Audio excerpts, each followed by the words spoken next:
Бүгін біздің музейімізде тәуелсіздік қарсаңында ерекше көрме ашылып отыр.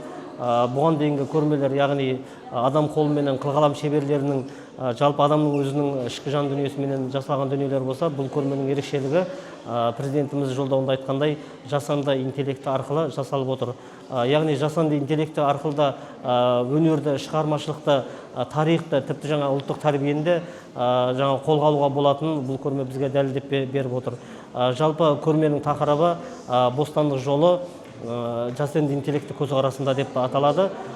Көрмеге 11-ден артық туынды қойылып отыр. Барлық туындылары біздің байтақ кең кезіндегі бейбіт даламызбенен, сол бейбіт далада өткен осы тәуелсіздікке дейінгі сан күрестердің, сан тағдырлардың, қазақтың қандарыменен батыр билерінің, тіпті кейінгі алаш зиялылары, алаш ардақтыларының осы тәуелсіздік үшін күресінің жолын осы жаңағы көрме баяндап береді.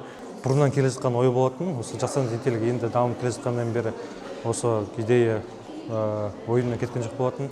Өзім суретші емеспін, бірақ та осы сурет өнерін жақсы көргеннен кейін қалай жеткізсем деген ой болған әрдайым.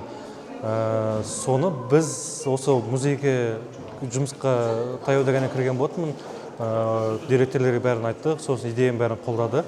Жалпы жұмысқа бір айдан астам уақыт кетті.